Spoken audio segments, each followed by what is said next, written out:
Economía Hoy. Democratizando la educación financiera.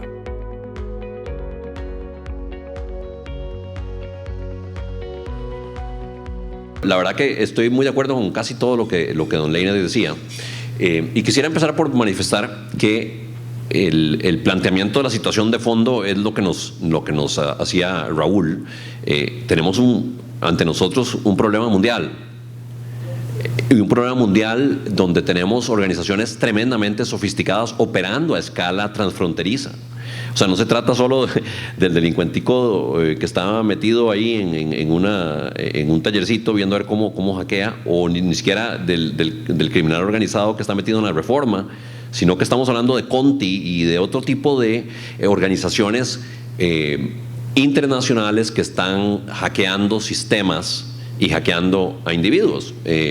Y esto realmente es el trasfondo de esta situación, donde Costa Rica no es el único país que está teniendo este problema, donde el tema que estamos enfrentando acá no es porque la SUGEF haya sido incompetente o porque los bancos hayan sido perversos, es porque tenemos ante nosotros el enemigo de verdad. El que realmente es perverso es el crimen organizado que está perpetrando estos crímenes. Creo que no podemos perder eso de vista. O sea, que al final es que tienen que pagar las víctimas, es que tienen que pagar el banco. No, el que debería tener que pagar es el crimen, ¿verdad? Entonces, me parece que ese planteamiento de fondo es muy importante. Me parece que en ese contexto, este proyecto de ley es un paso en la dirección correcta. Y me parece que es muy importante, como dice don Leiner, que se haya puesto este proyecto a caminar, porque ha permitido generar un debate urgente sobre un tema muy importante para el país y que está generando consecuencias sociales muy importantes. Nadie niega el dolor de las víctimas cuando ven perder las horas de su vida. Nadie niega el sufrimiento de ver cómo por a veces un error, y a veces ni siquiera eso, sus esfuerzos de muchos años se esfuman. Entonces es algo que realmente necesitamos abordar desde la política pública con seriedad. Y en ese sentido ese proyecto de ley es un paso bienvenido. Ahora, más adelante me voy a referir al proyecto de ley, pero primero quisiera decir que es un paso, entre otros, que debe dar la sociedad. Y creo que los demás también han sido mencionados por mis predecesores en el uso de la palabra.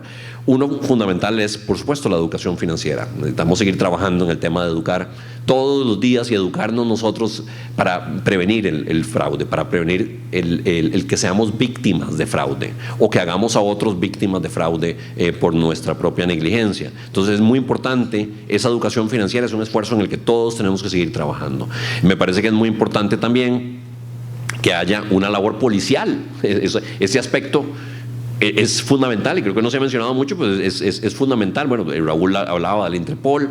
Hay una dimensión policial y judicial en esto que es innegable, y es clave que nuestra policía y nuestros sistemas de investigación judicial también se estén ajustando permanentemente a los retos que plantea la sofisticación de esta industria transfronteriza del cibercrimen.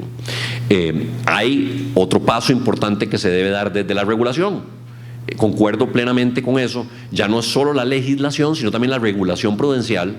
Y aquí hay un reglamento en visos de entrar en vigencia, ahora en junio, es el 1007 de la SUGEF, que está aplicando estándares de ciberseguridad para las entidades financieras, y creo que también es un paso en la dirección correcta. Creo que vamos a ver muchas iteraciones de este reglamento, porque aquí, desafortunadamente, siempre la regulación, ni se diga la legislación, van a ir detrás de la tecnología. Y claramente lo que tenemos que hacer es subir lo más posible los estándares exigidos por el regulador para minimizar las instancias de crimen. Y creo que aquí un parámetro fundamental, y lo decía Leiner, es que ya hay otras legislaciones. Hay otras legislaciones que han avanzado camino en esto.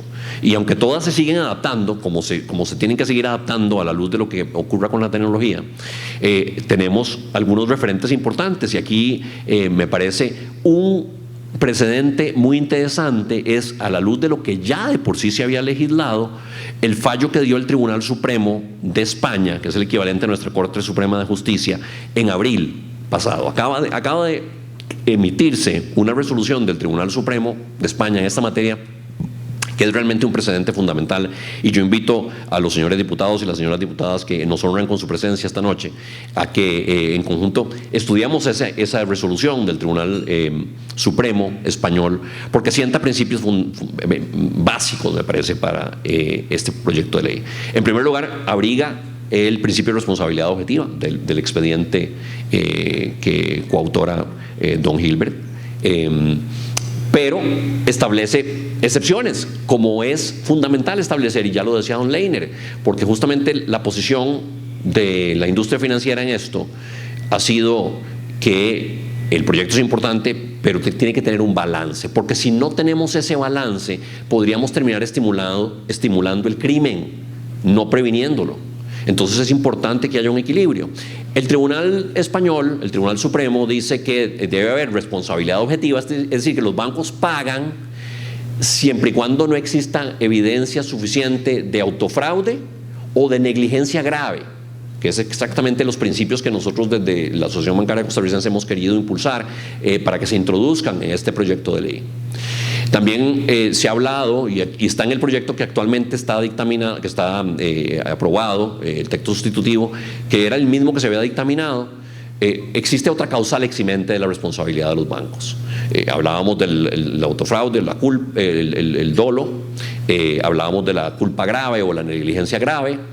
Pero hay un tercer eximente que está en este proyecto, y es que los bancos cumplan, o las entidades financieras, o los proveedores de servicios financieros, cumplan con estándares mínimos establecidos por el regulador, que a la postre es a lo que también se refería don Leiner, y me parece que ese es un principio importantísimo. Porque en conjunto todo esto ayuda a subir la barrera para dificultarle la labor a los criminales, que son los enemigos de verdad. Los enemigos no son los bancos, los enemigos tampoco son las víctimas. Tampoco son los diputados, por cierto, ¿verdad? Ni el regulador.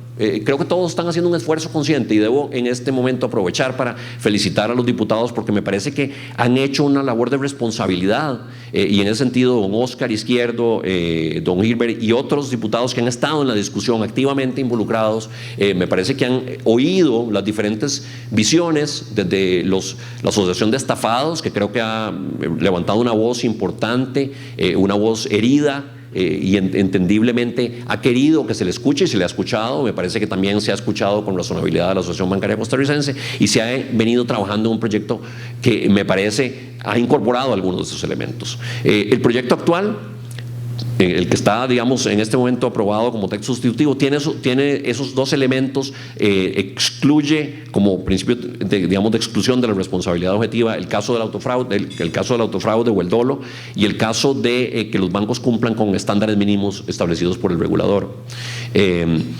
Me parece que deberíamos incluirle la culpa grave o la negligencia grave que el Tribunal Español establece. ¿A qué nos referimos por negligencia grave o culpa grave? Casos donde yo no puedo realmente probar que hubo dolo, pero la víctima dejó por ahí la clave, dejó por ahí el usuario, dejó por ahí el teléfono, cuidado que hasta casi que le puso una foto al teléfono para que estuviera abierto, y después se va y dice, yo no sabía que estaba ahí otra persona viendo. Bueno, eso es un caso de grosera negligencia, ¿no?